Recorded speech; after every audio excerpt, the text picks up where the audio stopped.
Blessings. Welcome to today's Law Enforcement Daily Devotional. And today, a lot of fun, good read, a lot of law enforcement takeaways. I'm really excited about today, so let's get started.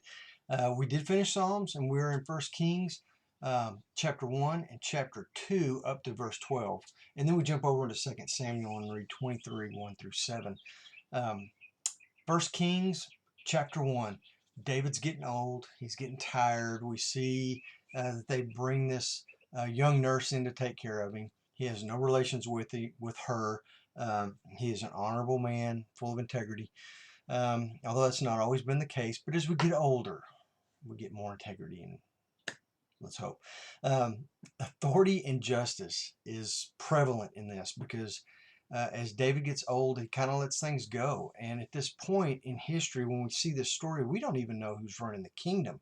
David isn't even getting people reporting back to him what's going on in the kingdom. So as far as the civil government goes, it's up in the air. We don't know who's running it. There's chaos. So one of David's sons decides, hey, I'm just going to be king. And so there's this whole thing of, well, will this son be king, or will Solomon be king?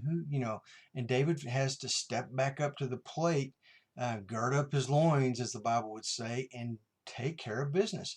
As men and women in positions of authority, we've got to recognize that in government, that if government is lax and doesn't do its job, chaos will take over. I mean, it's Genesis chapter 4, I wrote it down here, 4 verse 7 says, sin is crouching at the door waiting to pounce. It's that way in our civil government. If our government's not doing its job and kind of lets things lax, sin is right there ready to boom, rebellion, chaos. Satan will insert these every chance he gets. So as a cop, as a deputy sheriff, as a federal agent, as a constable, as a special police officer, we've got to recognize that even though things around us may not be looking good, people may be hating police, people may be hating the government, we still have to do our jobs, because things could get a lot worse. If we let our guard down and we just let things go, don't enforce any of the rules, it will get worse, and chaos will come in. And what does chaos hate? It hates us. It hates the authority. So if we let our guard down, we're the ones who will pay first. The rest of civilization will pay later. So we've got to keep that in mind. It's a good lesson today. Then in 1 Kings chapter 2, verse 5, David makes Solomon king, and he's kind of turning over the reins of the kingdom to Solomon. And this goes really well with this lesson of having authority and doing your job. So David tells Solomon, hey, Solomon, your kingdom needs to start off fresh. New sheet of paper. You don't need to be carrying, none of my baggage needs to carry over into what you have to deal with. So part of my baggage is Joab. Joab has been the commander of the army for a long time. He's murdered, not killed as in war, but actually murdered two individuals who were going to take his place as leaders of Israel's army. And David allowed this to happen, and he allowed Joab to kill him and remain in his position of authority and leadership. But David says, do not let this continue in your reign. Take care of him. And David says this, speaking of Joab, he also shed the blood of war in peace. And he put the blood of war on his belt, about his waist, and on his sandals, on his feet. Now, the description of the blood and where he placed it made me think immediately. My mind went to Ephesians chapter 6, where it talks about the armor of God. And so we're looking at this belt that he's just put blood he smeared blood all over his belt and all over his shoes.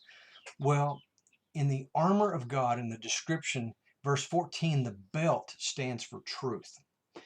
And if he is smearing blood, innocent blood all over his belt, he's disregarding truth.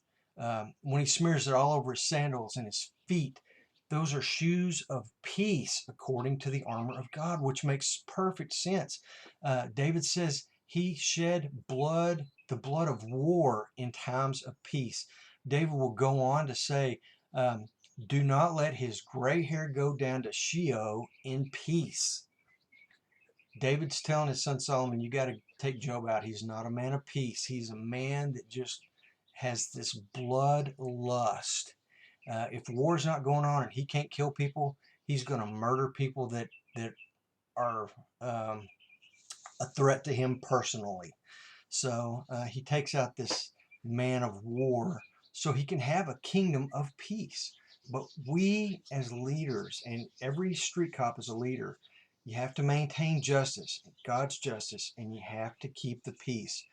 We're peacemakers, right? We're peacekeepers. We're peace officers. So let's be men and women of peace, but let's keep our eyes open and be vigilant. So you guys be safe. See you tomorrow where we're going to get into 1 Kings chapter 2. And we're going to start at verse 13 and read through chapter 3, verse 28.